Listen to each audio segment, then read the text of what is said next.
Le deuxième épisode en fait de ces petits pas qui sont en train de faire changer peut-être les choses. On entendait tout à l'heure Guillaume Villemot nous parler de l'agence des quartiers qu'il va créer. Alors dans quelques mois, hein, la première. Hein. Ah oui, elle est créée, la structure est créée. Moi, j'attends les murs, cher Guillaume. Mais ils sont là. Eh ben alors, alors viens me rejoindre, Guillaume. Et je vais demander également à Guy Lefranc qui est arrivé. Donc le maire d'Évreux. Parce que l'agence, il va y avoir une agence à Grigny, chez Philippe Riot, il va y avoir une agence dans le Nord, à Roubaix, chez Guillaume Delbarre, et, monsieur le maire, il va donc y avoir une agence à Évreux. Vous allez donc accueillir une agence des quartiers. Pourquoi ? Eh bien parce que je crois que les débats l'ont montré encore aujourd'hui. Il existe encore une barrière mentale, une barrière sociale, et il est temps de les faire tomber. Et toutes les initiatives qui vont nous permettre de créer des ponts. Vous savez, certains construisent des murs, nous on crée des ponts.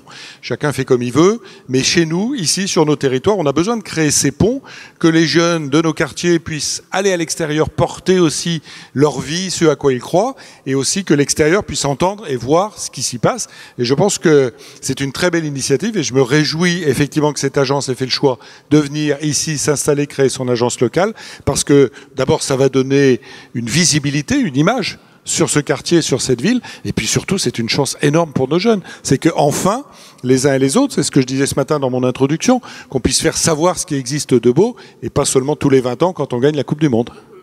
Alors, merci. Vous pouvez applaudir, oui. Non, non, vas-y.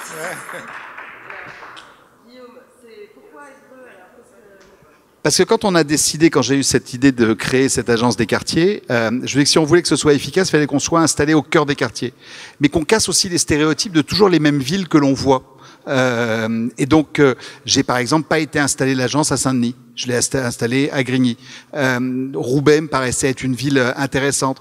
On est en train, là, on vient de signer un accord avec le SMA et la Martinique, et on ouvre une agence là, également là dans les semaines qui viennent, à Fort-de-France. Et pareil, je trouvais que c'était intéressant de venir dans une ville comme Évreux, dans laquelle il y a une mixité extraordinaire, où on est à la fois sur un territoire qui est un territoire de ruralité, mais aussi des QPV. Et je pense que c'est important. On a choisi aussi d'aller à Montceau-les-Mines, etc. En tout, on aura 15 implantations nationales, et c'était important d'avoir ce maillage-là, et aussi avec des communes qui avaient envie, parce que arriver...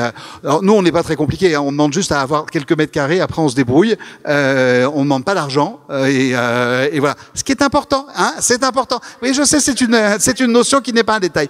Ça, je dis ça parce que j'ai des visites dans quelques territoires dans pas très longtemps. Donc je ne demande pas d'argent. Non, mais c'est important aussi d'être dans un lieu où il y a déjà une dynamique qui se passe, où il y a déjà des choses. Moi, j'ai rencontré les gens de la radio associative tout à l'heure, et on voit bien, ils étaient là toute la journée. Ce que tu rappelais tout à l'heure, ils ont filmé, ils ont retransmis ça. Je crois que quand il y a déjà aussi un terreau qui existe, c'est excessivement important parce que ça permet de pouvoir s'appuyer sur des choses existantes. Et moi, ce que j'ai appris avec Alexandre Jardin et Bleu Blanc Zèbre, c'est que on ne peut pas arriver en coloniaux quelque part en disant moi je sais, etc. Il faut toujours s'appuyer sur ce qui existe, regarder, comprendre, et à partir de là lancer les initiatives. Et je trouve que de pouvoir avoir chaque année 15 jeunes qui viendront d'Évreux, qui viendront de la région, qu'on pourra former au métier de l'information, qui demain seront ceux qui parleront effectivement d'Évreux et de la région de façon un peu différente, c'est important. Et puis j'ai la chance d'avoir un certain nombre de journalistes de qualité qui font partie de cette aventure-là, et je sais qu'ensemble on va inventer une nouvelle écriture éditoriale. Merci beaucoup. Alors, il y a quelque chose qu'on signe, je crois, non ? Il y a un vrai parapheur.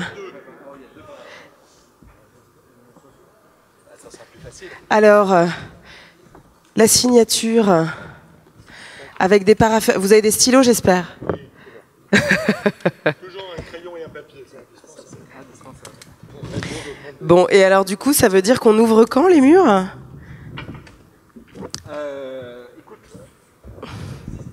Alors les murs existent. Le lieu existe, donc il faut que j'aille le d'accord. visiter parce que je l'ai pas vu encore. L'idée, c'est d'ouvrir aux alentours du mois de septembre. D'accord. Peut-être même avant.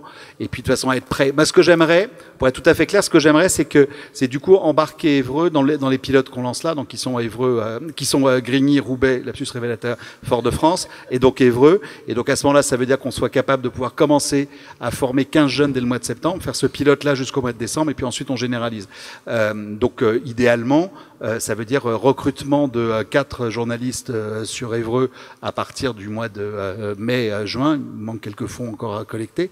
Et puis ensuite, recrutement des jeunes pendant l'été, de façon à être opérationnel dès le mois de septembre.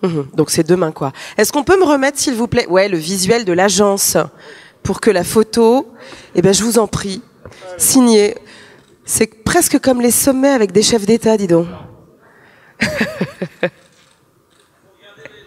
Oui, je sais, c'est comme mon mariage.